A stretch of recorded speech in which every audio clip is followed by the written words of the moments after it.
Bonjour. Nous nous sommes intéressés dans ce travail à la mortalité des habitants à Paris en l'examinant en fonction des différents quartiers qui composent la ville. Mais il s'agit non seulement d'une étude géographique, mais aussi d'une étude étiologique sur les causes ou les facteurs de variation de cette mortalité d'un quartier à l'autre. Ce travail a été publié dans les Annales d'hygiène publique et de médecine légale chez Bayer en 1830. Et puisqu'aujourd'hui vous disposez d'Internet, je vous indique également le lien sur le site de la Bibliothèque interuniversitaire Paris-Descartes où vous trouverez la totalité de l'article libre d'accès. Alors, toutes les données démographiques que j'ai utilisées pour ce travail, population, décès, naissance, sont extraites des volumes de recherche statistique sur la ville de Paris, publiés en 1826 dans le volume 3, pour la période à laquelle je vais me limiter dans cet exposé. Ces documents comptabilisent en les distinguant les décès à domicile, les décès dans les hôpitaux civils et militaires et enfin les décès dans les hospices. Alors, dans la suite de cette présentation, nous nous limiterons aux décès à domicile. Ensuite, afin de calculer les mortalités annuelles, il nous fallait disposer des populations, c'est-à-dire de dénominateurs pertinents.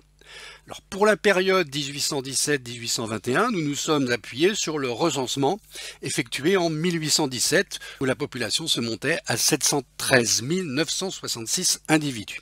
Comme indicateur de mortalité, j'utilise ce que j'appelle la proportion des décès. Elle était par exemple de 51 pour la période à gauche 1817-1821. En fait, aujourd'hui, vous appelleriez plutôt cela un ratio de l'effectif de la population divisé par le nombre de décès. Le chiffre de 51 veut dire qu'on a observé un décès pour 51 habitants. L'inconvénient, c'est que la mortalité est d'autant plus faible que ce chiffre est grand. Par exemple ici, elle est plus faible pendant la seconde période étudiée à droite.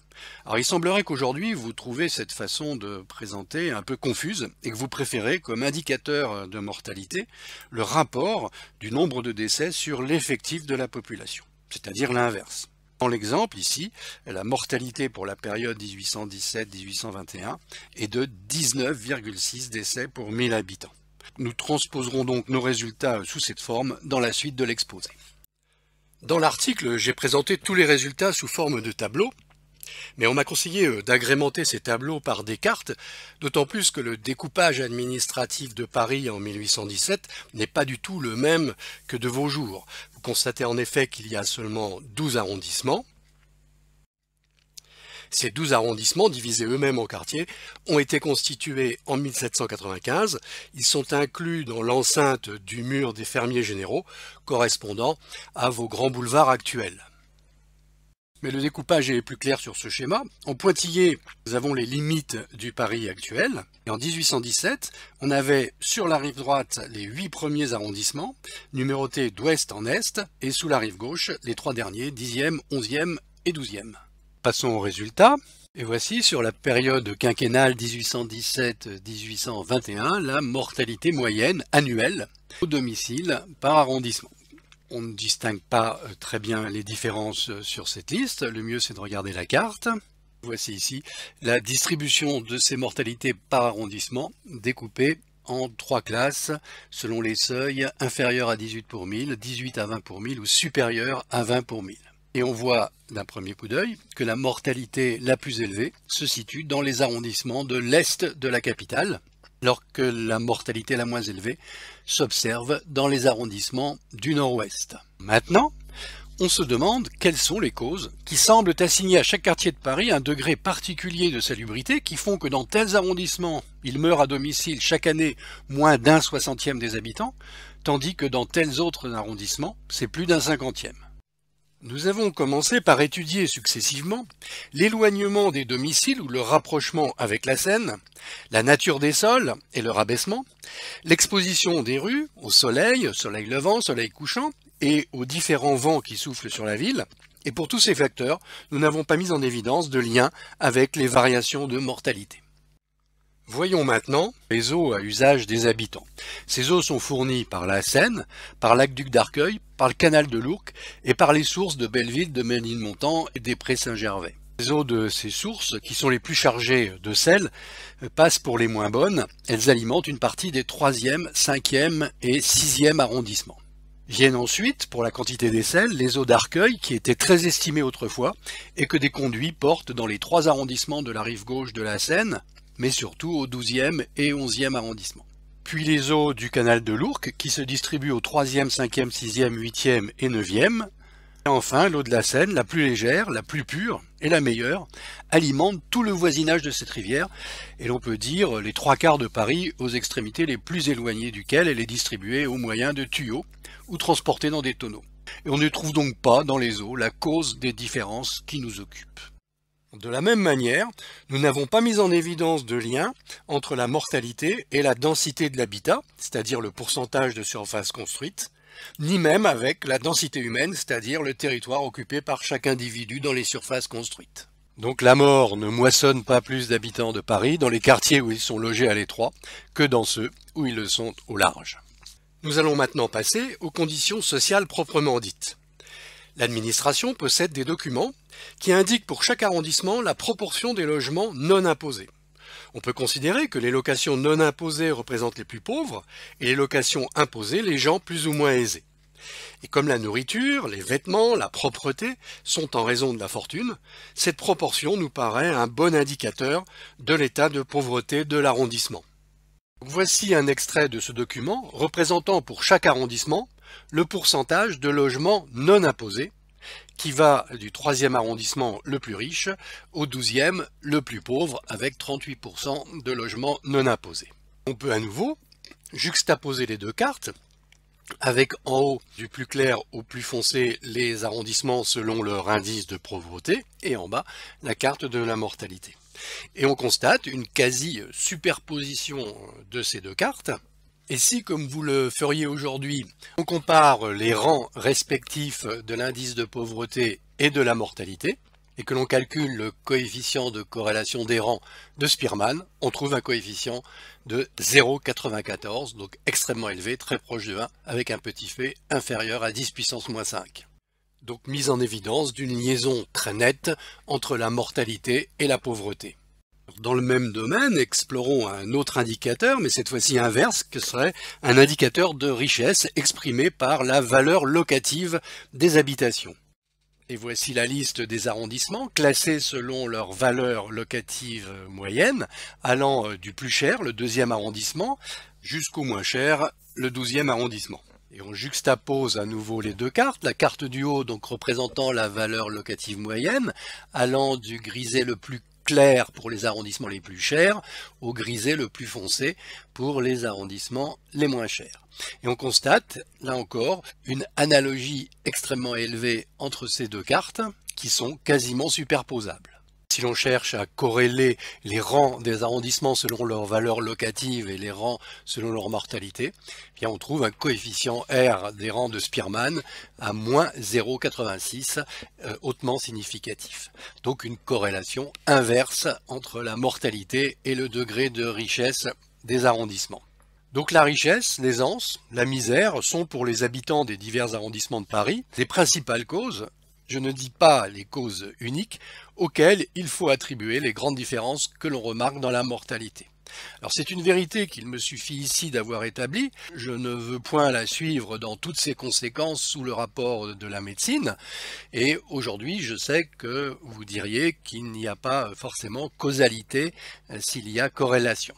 Mais comme il y a deux sortes de richesses, la richesse qui ne produit rien et la richesse qui produit, que l'industrie sait partager pour l'accroître, j'étais curieux d'aller un peu plus loin et de savoir si elles ont une influence également heureuse sur la durée de la vie. J'ai donc établi un classement des arrondissements selon le type d'imposition. Tout d'abord, selon le pourcentage de contribuables imposés sur leurs biens personnels, c'est-à-dire selon le pourcentage de rentiers que je qualifierais d'improductifs. Et ensuite, selon le pourcentage de contribuables payant une patente de plus de 30 francs, représentant les marchands, commerçants, artisans, fabricants, entrepreneurs, directeurs de travaux, etc., c'est-à-dire selon le pourcentage de contribuables que je qualifie de productifs. Si on recherche un lien entre mortalité et pourcentage de rentiers improductifs par arrondissement, on ne retrouve rien de significatif.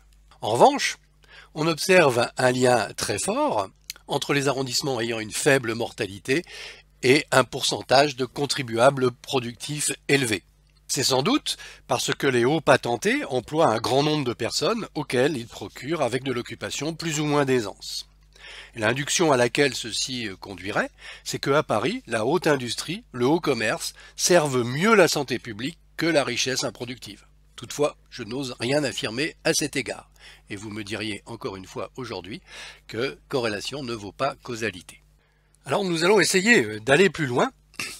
Ne pouvant séparer tous les gens aisés de tous les pauvres dans les arrondissements, nous allons comparer quartier à quartier, rue à rue, et nous verrons si la grande différence que nous venons de reconnaître surgit également.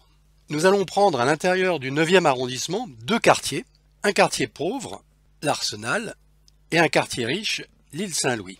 Voici les deux populations de ces deux quartiers. Le nombre de décès annuels moyen calculé sur une période d'une quinzaine d'années. On constate donc une mortalité supérieure dans le quartier de l'Arsenal à celle du quartier de l'île Saint-Louis. Alors cette différence est-elle significative, comme on dirait aujourd'hui? Bien, vous calculeriez évidemment le risque relatif, ici 1,13, mais avec un intervalle de confiance qui exclut 1. Donc une différence significative entre la mortalité du quartier pauvre Arsenal et celle de l'île Saint-Louis. Alors allons plus loin, et je vous propose maintenant de comparer la rue de la Mortellerie, l'une de celles où le plus de pauvres sont entassés dans des logements étroits, sales, obscurs et mal aérés, avec les 4 quais de l'île Saint-Louis, où en général les logements sont de spacieux appartements et les habitants à leur aise. Chiffre des deux populations en 1817, le nombre de décès annuels moyens dans les deux rues, calculé sur une période d'environ 8 ans, une mortalité de 31 pour 1000 rue de la Mortellerie et 19 pour 1000 seulement sur les quais de l'île Saint-Louis. Donc 1,6 fois plus de risque de mourir lorsqu'on habite rue de la Mortellerie que lorsque l'on habite sur les quais de l'île Saint-Louis. À tant de faits qui sont tous unanimes, j'en ajouterai cependant encore un. Comparons les mortalités proportionnelles, selon les classes d'âge des enfants, entre un groupe de rues du 1er arrondissement, considérées comme riches, la rue du Faubourg Saint-Honoré et la rue du Roule, et une rue pauvre du 12e arrondissement, la rue Mouffetard. Alors voici le tableau des effectifs des décès dans ces quartiers en 1817, chez les 0 à 1 an, 1 à 3 ans, 3 à 5 ans, 5 à 10 ans, et le complément chez les plus de 10 ans. On peut donc calculer les mortalités proportionnelles pour chacune de ces classes d'âge et les comparer au moyen de ces deux graphiques en camembert. Et on constate que dans les deux rues réunies du Faubourg Saint-Honoré et de la rue du Roule, où les habitants sont à leur aise et grandement logés, moins de 20% des décès s'observent chez les enfants de moins de 10 ans. Alors que rue Mouffetard, qui est une de celles où il y a le plus de pauvres, plus de 50% des décès concernent les enfants de moins de 10 ans. Et on pourrait faire le même type d'observation pour les enfants de 0 à 1 an. Bien évidemment, la critique que vous ne manquerez pas de me faire est que tout dépend de la part relative des enfants dans ces deux quartiers, et qu'il m'aurait fallu plutôt comparer des taux de mortalité spécifiques par classe d'âge pour asseoir ma démonstration. Quoi qu'il en soit, il faut donc bien reconnaître l'heureuse influence de la fortune ou des avantages qu'elle procure, et l'action de la misère, de ses besoins, de ses privations. Un mot de discussion. Sans doute, on pourra supposer que des causes irrégulières ou accidentelles, des effets desquels il est bien difficile de se rendre compte, ont contribué à rendre les différences considérables, et qu'il en est d'autres aussi qui agissent dans le même sens, et qui, quoique constantes, sont fort mal appréciées. En langage plus moderne, vous seriez tenté de me dire qu'il faudrait ajuster sur des facteurs de confusion, et notamment sur l'âge puisqu'on parle de mortalité, et qu'il serait nécessaire de réaliser une analyse dite multivariée. Quoi qu'il en soit, j'affirme que tous ces faits se confirment, se prouvent les uns par les autres, démontrent la même vérité et conduisent à une même conclusion. C'est en présence de tous ces renseignements, si nombreux, si positifs, si unanimes, qu'on comprendra, malgré tout ce qu'on dit dans le monde, que la santé des pauvres est toujours précaire et leur mortalité excessive en comparaison du développement du corps, de la santé et de la mortalité des gens mieux traités de la fortune, ou en d'autres termes, que l'aisance, la richesse, sont véritablement les premières de toutes les conditions hygiéniques. Je vous remercie pour votre attention.